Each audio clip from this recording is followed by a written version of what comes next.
Assalamualaikum warahmatullahi wabarakatuh. Perkenalkan, nama saya Muhammad Raihan. Jadi di sini saya akan menjelaskan materi dari mata kuliah Bahasa Indonesia yang telah saya pelajari di kelas. Nah, yang pertama yaitu fungsi dan ragam bahasa. Kita akan menjelaskan fungsi dari bahasa. Jadi fungsi bahasa itu yang pertama sebagai alat komunikasi. Nah, yang kedua yaitu alat mengekspresikan diri. Jadi dengan kita menggunakan bahasa, kita dapat mengekspresikan diri kita. Apa sih yang kita ingin ekspresikan? Tentunya dengan bahasa.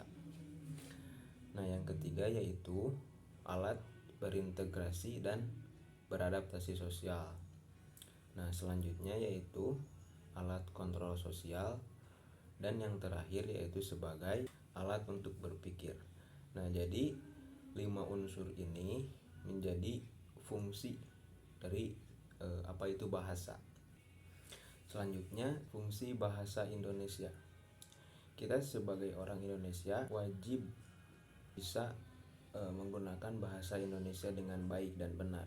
Nah, salah satu fungsinya yaitu bahasa Indonesia menjadi bahasa nasional dan juga menjadi bahasa negara. Selanjutnya yaitu ragam bahasa. Jadi ragam bahasa yaitu variasi bahasa yang terjadi karena pemakaian bahasa. Ragam bahasa terbagi menjadi 2. Yang pertama yaitu berdasarkan cara berkomunikasi dan berdasarkan situasi dan pemakaian. Nah, yang pertama berdasarkan cara berkomunikasi juga terbagi menjadi 2, yaitu ragam lisan dan ragam tulisan atau ragam tulis. Nah, selanjutnya yaitu yang kedua berdasarkan situasi pemakaian. Jadi ragam bahasa berdasarkan situasi pemakaian terbagi menjadi 3. Yang pertama yaitu ragam formal, ragam semi formal, dan ragam non formal. Selanjutnya yaitu keunggulan dan kelemahan berkomunikasi lisan dan tulis. Nah, kita awali dengan secara lisan. Contoh kegiatan yang dilakukan secara lisan yaitu berbicara, berpidato, berdiskusi, atau berdebat.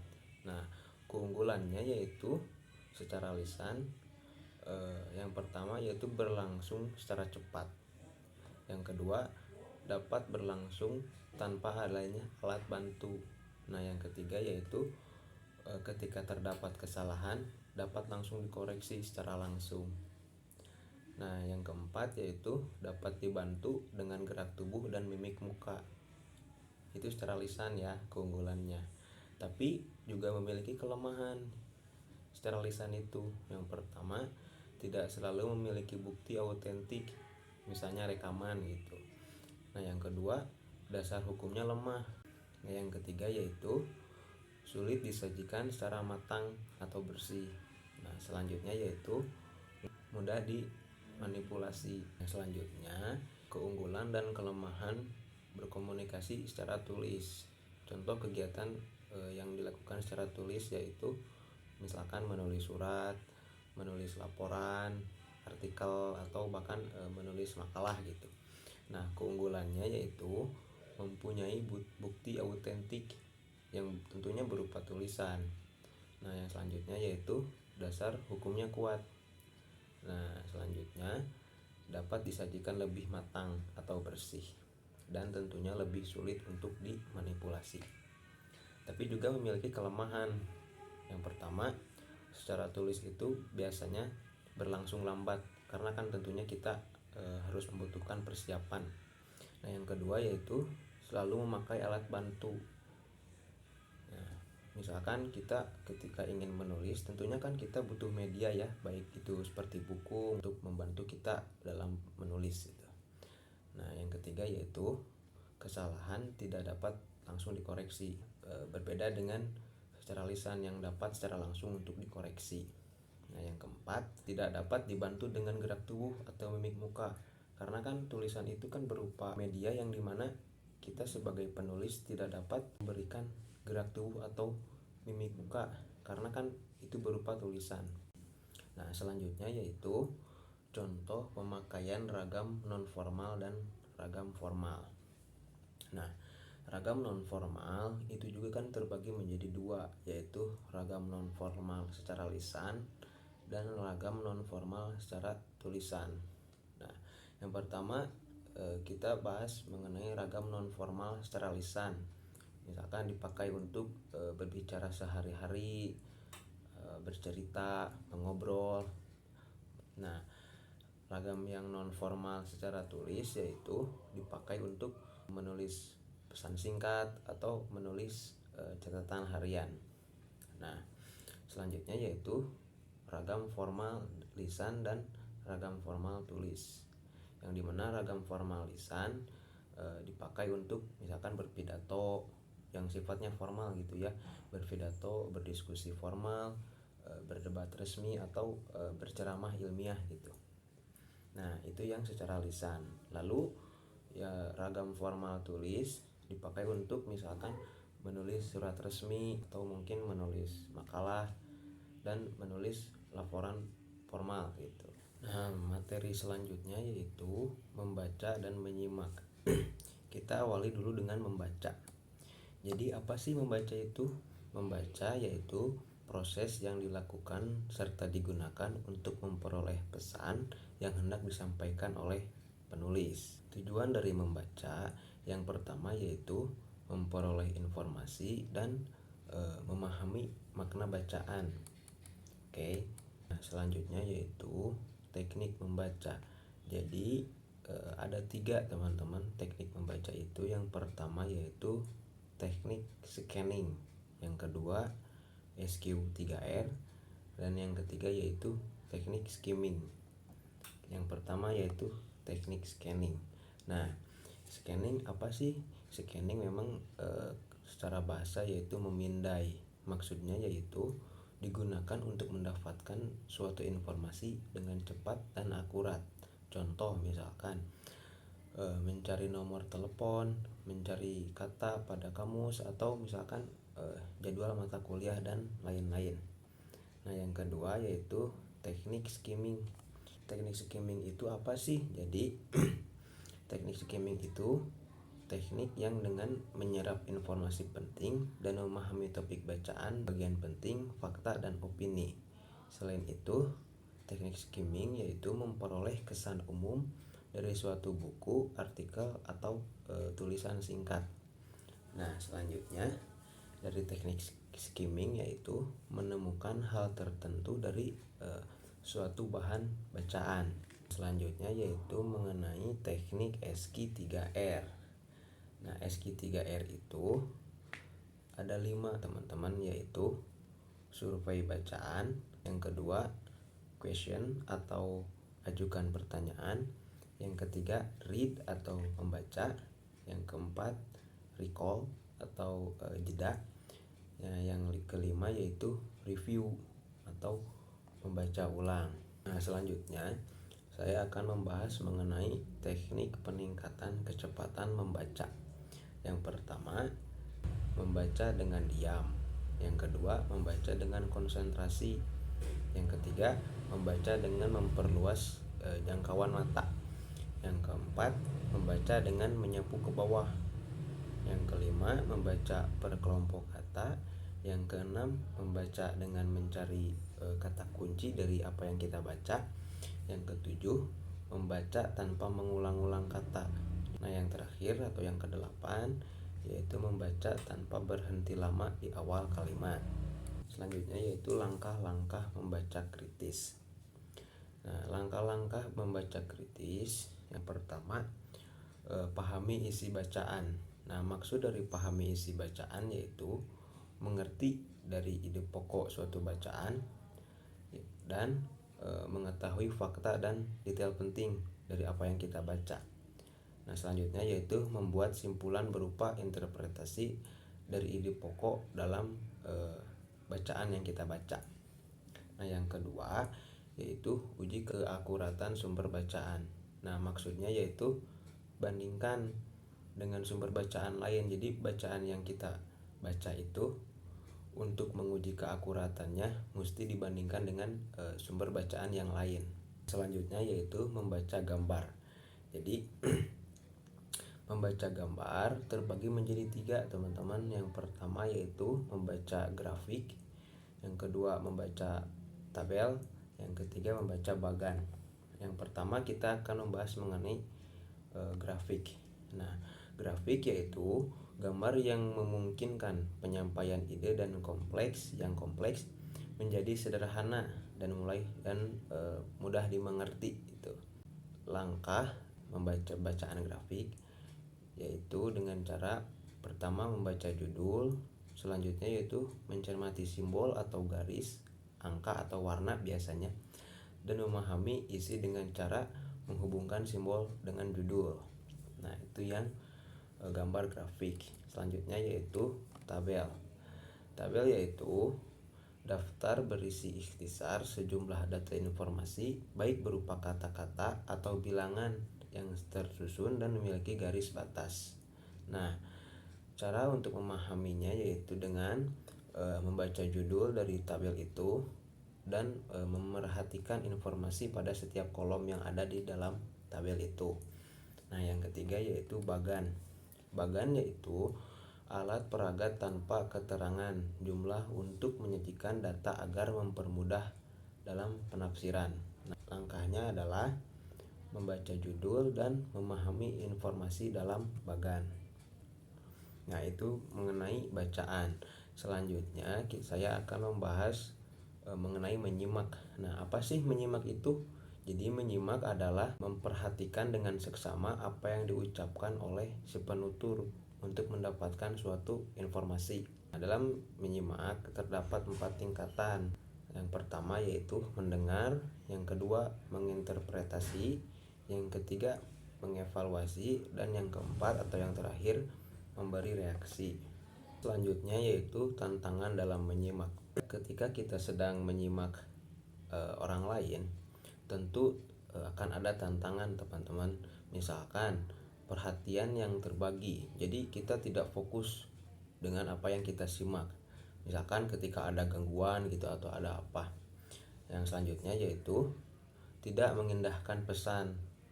Lalu penilaian yang terburu-buru. Jadi ketika kita sedang menyimak, kita jangan terburu-buru untuk menilai apa yang kita simak gitu. Jadi memang harus santai gitu, jangan terburu-buru. Nah, yang selanjutnya atau yang terakhir yaitu kurang pendengaran. Jadi ketika kita sedang menyimak, tentu kita harus fokus mendengarkan orang yang kita simak agar kita tidak salah menyimpulkan apa yang kita dengar gitu. Nah, di sini saya akan memberikan tips cara menjadi pendengar yang aktif. Cara menjadi pendengar yang aktif terbagi menjadi 3. Yang pertama, memiliki tujuan yang jelas dalam menyimak. Misalkan motivasi. Jadi ketika kita mendengarkan orang lain, tentu kita akan harus memiliki tujuan yang jelas. Apa sih tujuan kita mendengarkan atau menyimak orang lain itu? Misalkan mendengarkan motivasi. Tentunya kan kita ketika ingin mendengarkan motivator berbicara dan kita menyimak, tentu kita memiliki tujuan agar kita termotivasi oleh si motivator tersebut. Nah, yang selanjutnya yaitu menuliskan pertanyaan saat tidak mengerti dengan penjelasan penutur. Jadi ketika kita mungkin kurang paham apa yang orang lain bicarakan, kita harus menyiapkan nih pertanyaan-pertanyaan yang tidak kita pahami itu untuk ditanyakan di akhir biasanya. Nah, yang ketiga yaitu memerhatikan kata kunci yang diutarakan penutur sebagai penanda. Nah, itu merupakan penjelasan mengenai membaca dan menyimak. Nah, materi selanjutnya yaitu mengenai ringkasan, ikhtisar, dan resensi. Kita awali dulu dengan ringkasan. Nah, apa sih ringkasan itu? Ringkasan adalah memendekkan suatu bacaan dengan mengambil intisarinya tanpa mengubah struktur wacana. Jadi meringkas gitu. Nah, yang kedua yaitu ikhtisar. Ikhtisar yaitu memendekkan suatu bacaan dengan mengambil intisarinya tanpa terikat pada struktur wacana. Nah, jadi kalau ringkasan mah tanpa mengubah, kalau ikhtisar tanpa terikat gitu. Nah, yang ketiga yaitu resensi. Resensi adalah karangan yang berisi penilaian terhadap suatu karya tulis. Nah, selanjutnya kita mengenai tujuan dari ringkasan. Ringkasan tentunya memiliki tujuan, yaitu membantu pembaca mengetahui isi buku, khususnya isi buku yang tebal, karangan panjang dalam waktu yang singkat. Jadi diringkas gitu agar si pembaca itu lebih mudah. Nah, selanjutnya yaitu langkah membuat ringkasan. Nah, langkah membuat ringkasan itu ada 3, teman-teman. Yang pertama dengan cara membaca naskah asli, selanjutnya mencatat gagasan utama, selanjutnya yaitu menyusun kembali gagasan utama dengan struktur yang benar dan mempertahankan bahasa atau sudut pandang si pengarang. Nah, selanjutnya saya akan membahas mengenai ikhtisar. Yang pertama yaitu tujuan dari ikhtisar. Tujuan dari ikhtisar yaitu membantu si pembaca mengetahui isi buku yang tebal khususnya atau karangan panjang dalam waktu yang singkat. Jadi tidak beda jauh ya dengan ringkasan. Nah, yang selanjutnya yaitu langkah membuat ikhtisar.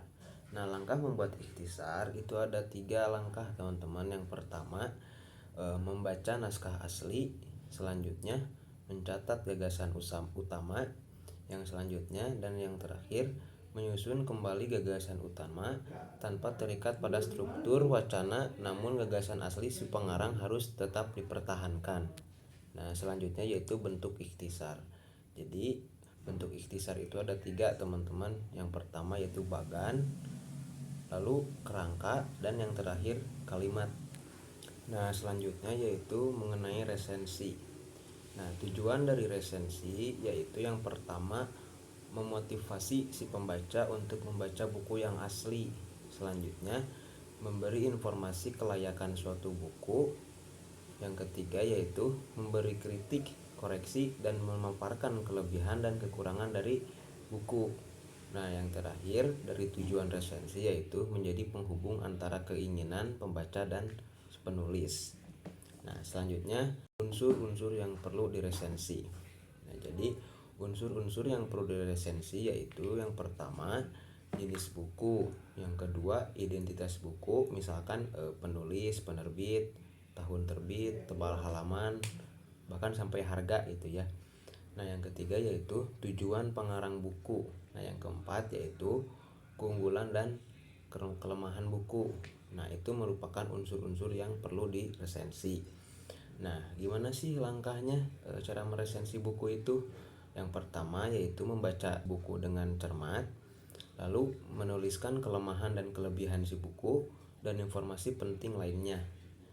Selanjutnya, bandingkan dengan buku-buku lain yang memiliki topik yang sama agar bisa dibandingkan gitu ya tentunya.